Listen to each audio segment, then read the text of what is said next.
Howdy. Let me talk about fads in firearms. What you're looking at here are two of the contenders in World War I, one for each side. This is representative of the 1886 Lebel, which was the French standard in World War I.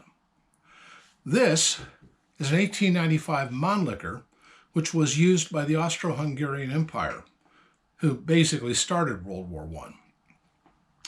Anyway, during the war, they produced gazillions of these, and after the war, when the Austro-Hungarian Empire lost and was broken up and became the modern countries of Austria, Hungary, Romania, Czechoslovakia, and a few other smaller ones, I think.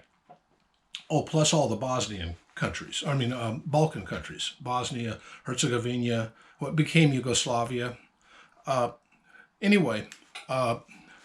These were the two rifles that were left over.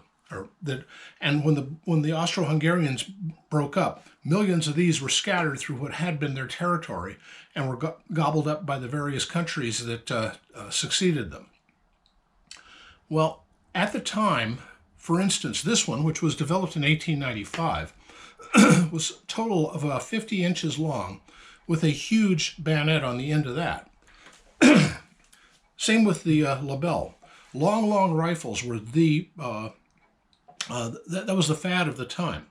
The Germans used the 1898 or Gewehr 98, not the K98K, the G98, which was, again, a very long rifle. The Russians were using the 9130 Mosin Nagant, which was, again, an extremely long rifle.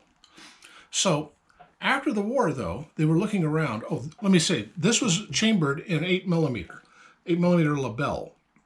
An 8mm Lebel was a necked-down version of the original 45, I think, caliber Gras round that was used in the 19th century.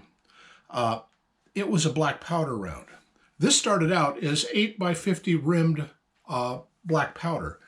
And now this rifle here is the very first rifle to use a smokeless powder and was designed around a smokeless powder.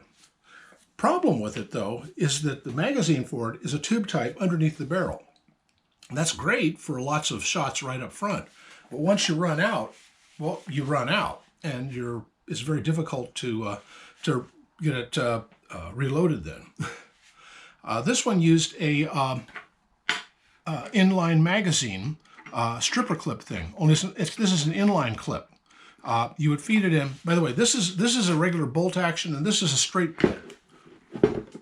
like this. This would be full of cartridges and slip in here, and when done, would fall out here. This one, of course, is a standard bolt action. Well, after the war, the fad was to cut them down and make them into shorter carbines.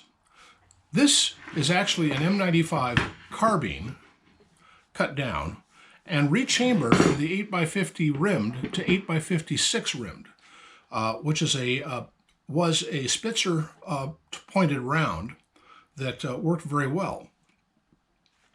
This was I think a 30 round, or maybe it's 20 or 10. I forget how many a Lebel actually holds, but it was trimmed down and is now called a, what's it called? I can never remember this thing. It was originally called an M95. Now it's called an R35. And this was actually trimmed and put into the service in 1939. Anyway, just showing that when one side does it, the other side does it too.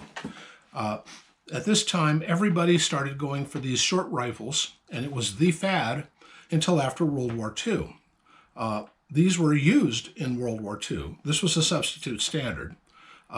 This one was actually used extensively by the what they call the Volksturm in Germany, because they happened to have so many of them still lying around. So, there was a lot of people still using this kind of things. As I recall, they used a regular turn bolt, but I think these were used in Scandinavia as well. I forget which country, but one of them actually used a bunch of these. It's a very robust design, regardless of the bolt. This bolt here is it is empty, so I think this one too. Yep. This is a much more robust design, I think, than this. But if you consider that this was developed in 1886 and is the very first smokeless powder rifle ever developed and is still in operation today, I have some Lebel and I've fired it. That makes this an interesting and just by longevity, one of the best rifles around. This one's, though, kind of pretty, don't you think? Oh, by the way, it's all matching, even though it's forced match. The serial number is here on the receiver, and it's here on the stock, but it's electropenciled onto this bolt. So this bolt was not the same for this. They had to just electropencil the serial number on it. This one's all matching. But I think it's also a forced match in that these were all reconditioned after World War I in a French armory. I forget which one. It's MAC. That's the one that did this.